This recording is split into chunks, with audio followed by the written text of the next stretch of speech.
बड़ी खबर है और इस खबर पर अपडेट आ गई है। ई रिक्शा में चीन के ऐप पर सरकार ने सख्त कदम उठाया है। प्ले स्टोर से ऐप हटाने के निर्देश जारी कर दिए गए। थोड़ी देर पहले ही हमने आपको यह खबर दी थी और बताया था कि सरकार का रुख इस चीनी ऐप को लेकर काफी गंभीर है। सरकार सीरियस है इस मुद्दे को लेकर और अब निर्देश जारी हो गए हैं। प्ले स्टोर से ये ऐप हटाने के निर्देश जारी कर दिए गए।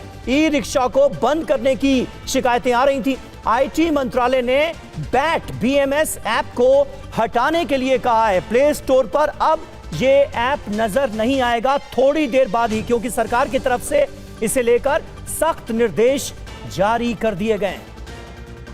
तो टीवी 9 भारतवर्ष ने ई रिक्शा में चीन के ऐप से जो दिक्कतें हो रही हैं उसको लेकर खबर दिखाई थी और अब सरकार की तरफ से यह निर्णय लिया गया है, निर्देश दे दिया गया है आईटी मंत्रालय की तरफ से कि जो प्ले स्टोर ऐप है उससे इस चीनी ऐप को बाहर का रास्ता दिखा दिया जाए। अब प्ले स्टोर से कोई भी ये चीनी ऐप डाउनलोड नहीं कर सकेगा। तो इस चीनी ऐप पर भी शिकंजा कसा गया है।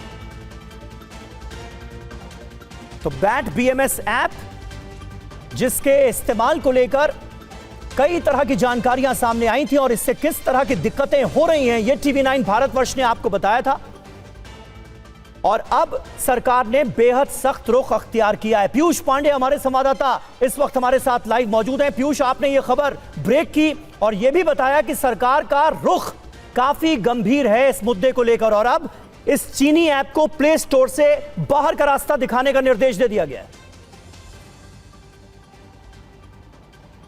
बिल्कुल समीर, देखिए दो ऐप हैं जो इस तरह की गतिविधि में काम आ रहे थे और इन ऐप को अभी प्ले स्टोर और जो एप्पल का यानी कि iOS और एंड्रॉयड दोनों के ऐप स्टोर से हटाने का आदेश जारी किया गया है। अब इस मामले पर आगे आदेश जारी होगा जिसमें विस्तृत तौर पर जो ऐप देश भर में चल रहे हैं, ख़ास तौर पर बैटरी को लेकर के उनसे संबंधित एक निर्देश जारी किया जाएगा कि किस तरीके से इन ऐप का प्रयोग किया जाए।